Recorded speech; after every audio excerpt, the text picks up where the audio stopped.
Hello friends, star വിജിയുടെ പുതിയൊരു വീഡിയോയിലേക്ക് ഏവർക്കും സ്വാഗതം. ഇന്ന് നമ്മൾ സാംസങ് J4+ എന്ന് പറയുന്ന ഒരു ഫോണിൻ്റെ അൺബോക്സിംഗ് ആണ് നോക്കുന്നത്. ഇത് ഓൾറെഡി ഞാൻ ബോക്സ് ഓപ്പൺ ആക്കിയതാണ്, അപ്പോൾ നിങ്ങൾക്ക് വേണ്ടി ഞാൻ ഒന്നുകൂടി ബോക്സിലാക്കിയെന്നുള്ളൂ. അപ്പോൾ നമുക്ക് കാണാൻ സാധിക്കും ഫോൺ ഒരു അടിപൊളി ഫോണാണ്. ഒരു ബഡ്ജറ്റിൽ ഒതുങ്ങുന്ന ഫോണാണ്. 8500 രൂപ മാത്രമേ ഇതിൻ്റെ പ്രൈസ് വരുന്നുള്ളൂ. അപ്പോൾ നമുക്ക് ഈ ബോക്സിൽ വേറെ എന്തൊക്കെയാണ് ഉള്ളതെന്ന് നോക്കാം. സാംസങ്ങിൻ്റെ സാധാ വരുന്ന സാധനങ്ങൾ മാത്രമേ ഈ ബോക്സിലുള്ളൂ. അതായത് ഒരു ഹെഡ്സെറ്റ്, അതേപോലെ തന്നെ ഒരു ട്രാവൽ അഡാപ്റ്റർ, അതേപോലെ തന്നെ ഒരു USB കേബിൾ. കൂടുതലായിട്ട് വേറെ ഒന്നുമില്ല. ഒരു സിം ഇജക്ടറും ഉണ്ട്, പിന്നെ യൂസർ മാനുവലും ഉണ്ട്. അപ്പോൾ ഇത്രയും സാധനങ്ങളൊക്കെയാണ് ഈ ബോക്സിൽ വരുന്നത്. അപ്പോൾ സാംസങ്ങിൻ്റെ എല്ലാ ഫോണിലും ഈ ഒരു സംഭവം ഉണ്ടാവും. ഒരു ഹെഡ്ഫോണും ഉണ്ടാവും. അപ്പോൾ അതൊരു നല്ല കാര്യം തന്നെയാണ്. എല്ലാം ക്വാളിറ്റിയുള്ള സാധനങ്ങൾ, അത്യാവശ്യം നല്ല ക്വാളിറ്റിയുള്ള സാധനങ്ങൾ തന്നെയാണ്. ഒരു ട്രാവൽ അഡാപ്റ്റർ ഉണ്ട്. അപ്പോൾ ഇത് ഫാസ്റ്റ് ചാർജിങ് ഒന്നും സപ്പോർട്ട് ചെയ്യില്ല, എങ്കിലും അത്യാവശ്യം നല്ല 3500 mAh ആണ് ഇതിൻ്റെ ബാറ്ററി. അത്യാവശ്യം നന്നായിട്ട് തന്നെ ചാർജ് നിൽക്കുന്നുണ്ട്. അപ്പോൾ ഇതാണ് ഇതിൻ്റെ ഹെഡ്ഫോൺ എന്ന് പറയുന്നത്. സാംസങ്ങിൻ്റെ സാധാ ഹെഡ്ഫോൺ തന്നെയാണ്. പിന്നെ ഒരു സിം ഇജക്ടർ. ഇത്രയും സാധനങ്ങളാണ് ഈ ബോക്സിൽ വരുന്നത്. ഇനി നമുക്ക് ഫോണിലോട്ട് പോവുകയാണെങ്കിൽ ഈ ഫോണെന്ന് പറഞ്ഞിട്ടുണ്ടെങ്കിൽ ഒരു എന്താ പറയുക, ഒരു പ്രൊഫഷണൽ, അത്യാവശ്യം നല്ല സ്റ്റാൻഡേർഡ് വരുന്നൊരു ഫോണാണ്. നല്ലൊരു ക്വാളിറ്റി ഉണ്ട്. അതേപോലെ തന്നെ ലൈറ്റ് വെയിറ്റ് ആണ്. അതേപോലെ തന്നെ ഇതൊരു ഇൻഫിനിറ്റി ഡിസ്പ്ലേയോട് കൂടിയ ഫോണാണ്. അതുകൊണ്ട് തന്നെ നമുക്ക് സ്ക്രീനിലുള്ള എന്താ പറയുക, നല്ല വ്യക്തമായിട്ട് തന്നെ എല്ലാം കാണാൻ സാധിക്കും. നല്ല സ്റ്റൈലിഷാണ് ഫോൺ. നല്ലൊരു അട്രാക്റ്റീവ് ലുക്കാണ്. അതിൻ്റെ കളർ തന്നെ കണ്ടാൽ നമുക്ക് മനസ്സിലാവും. അതുപോലെ തന്നെ ഇതിൻ്റെ ഫ്രണ്ടും ബാക്കും ഫ്ലാഷ് വരുന്നുണ്ട്. നമുക്ക് ഇതിൻ്റെ കൂടുതലായിട്ടുള്ള ഡീറ്റെയിൽസൊക്കെ നോക്കാം. നമുക്ക് ഈ ഫോൺ നല്ല ലൈറ്റ് വെയിറ്റ് ആണ്. നല്ല കളറാണ്. ഈ ഫോൺ കണ്ടിട്ട് നല്ല രസമുണ്ട്. അപ്പോൾ നമുക്ക് ഇതിൻ്റെ കൂടുതൽ കാര്യങ്ങളൊക്കെ നോക്കാം. ഇതിൻ്റെ ഒരു സൈഡിലൊരു സ്പീക്കർ വരുന്നുണ്ട്. അതുപോലെ തന്നെ പവർ ബട്ടൺ വരുന്നുണ്ട്. അപ്പോൾ ഇതിൻ്റെ ഫ്രണ്ടിൽ LED ഫ്ലാഷ് ലൈറ്റ് വരുന്നുണ്ട്. 2 സെൻസർ വരുന്നുണ്ട്. ഫ്രണ്ടിലും ബാക്കിലും LED ഉണ്ട്. അത് നല്ലൊരു കാര്യം തന്നെയാണ്. അത്യാവശ്യം നന്നായിട്ട് തന്നെ എല്ലാം കിട്ടുന്നുണ്ട്. അപ്പോൾ ഇതിൻ്റെ മറ്റു കാര്യങ്ങളൊക്കെ നോക്കുകയാണെങ്കിൽ സൈഡിലൊരു സ്പീക്കർ വരുന്നുണ്ട്. അതുപോലെ തന്നെ ഒരു പവർ ബട്ടൺ.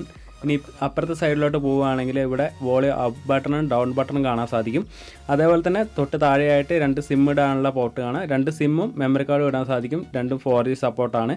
പിന്നെ താഴോട്ട് വന്നു കഴിയുമ്പോൾ ഒരു ഹെഡ്ഫോൺ ജാക്കറ്റും അതേപോലെ തന്നെ ചാർജിങ് പോർട്ടും മാത്രമേ ഉള്ളൂ. താഴെ വേറെ പ്രത്യേകിച്ച് ഒന്നുമില്ല.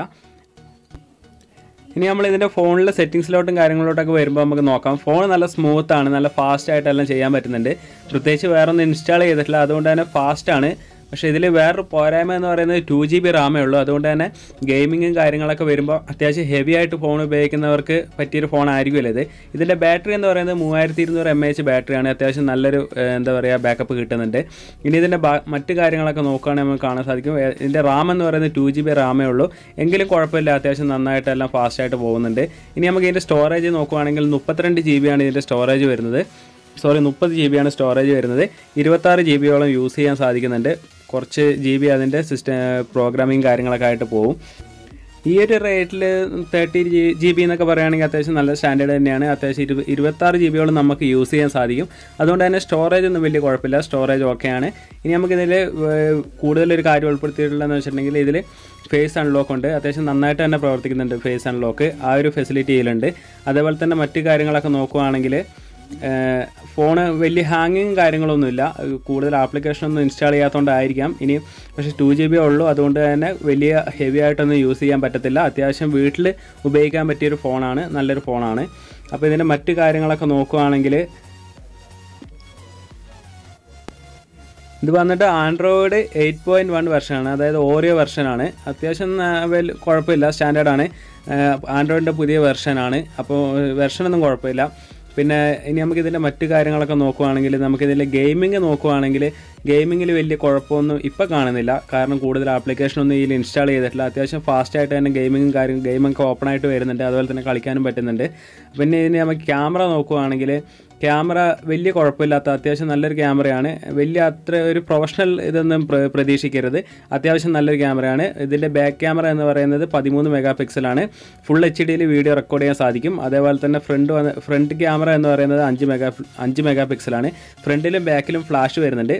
ഇനി ഇതിലെടുത്ത കുറച്ച് ഫോട്ടോസും വീഡിയോസും ഞാനിവിടെ കാണിച്ചു തരാം. അപ്പോൾ എന്തുകൊണ്ടും നല്ലൊരു ബഡ്ജറ്റ് ഫോണാണിത്. അപ്പോൾ ഇതിൻ്റെ ഒരു പോരായ്മ എന്ന് എനിക്ക് തോന്നിയിട്ടുള്ളത് ഈ ഒരു റാം കുറവാണ്. ഇതിന് ഏകദേശം 2GB മാത്രമേ റാം ഉള്ളൂ. മറ്റ് പോരായ്മകളൊന്നും എനിക്ക് ഈ ഒരു ഫോണിൽ കാണാൻ കഴിഞ്ഞില്ല. അത്യാവശ്യം ഫോൺ നല്ലൊരു ലുക്കാണ്. നല്ല സ്റ്റാൻഡേർഡ് ഫോണാണ്. ഈ ഒരു റേറ്റിന് നല്ലൊരു ഫോൺ തന്നെയാണ്. അപ്പോൾ നമുക്കിതിൻ്റെ ഇതിലെടുത്ത കുറച്ച് ഫോട്ടോസും വീഡിയോസൊക്കെ ഒന്ന് നോക്കാം.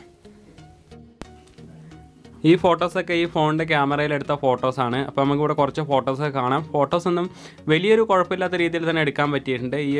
ഇവിടെ വെളിച്ചം ഇങ്ങനെ അടിക്കുന്നതുകൊണ്ട് കൃത്യമായിട്ടൊരു ഫോട്ടോസ് കിട്ടുന്നില്ല. അതുകൊണ്ട് തന്നെ വലിയ കുഴപ്പമില്ലാത്ത രീതിയിൽ ഫോട്ടോസ് എടുക്കാൻ സാധിക്കുന്നുണ്ട്. അതേപോലെ തന്നെ ഇതിൻ്റെ വീഡിയോയും കുഴപ്പമില്ല, ഫുൾ HD തന്നെ എടുക്കാൻ സാധിക്കുന്നുണ്ട്. അത്യാവശ്യം നല്ല രീതിയിൽ തന്നെ വീഡിയോ ഒക്കെ എടുക്കാൻ കഴിയുന്നുണ്ട്. എങ്കിലും വലിയൊരു സ്റ്റാൻഡേർഡ് ഒന്നും പ്രതീക്ഷിക്കരുത്. അപ്പോൾ ഈ ഒരു 8500 രൂപ ബഡ്ജറ്റിൽ ഒതുങ്ങുന്ന നല്ലൊരു ഫോണാണ് ഈ ഫോൺ. അപ്പോൾ ഈ വീഡിയോ നിങ്ങൾക്ക് ഇഷ്ടപ്പെട്ടുവെങ്കിൽ ലൈക്ക് ചെയ്യുക, ഇഷ്ടപ്പെട്ടില്ലെങ്കിൽ ഡിസ്ലൈക്ക് ചെയ്യുക, ചാനൽ കൂടി ഒന്ന് സബ്സ്ക്രൈബ് ചെയ്യുക. പുതിയൊരു വീഡിയോ വീണ്ടും കാണാം. Thank you for watching.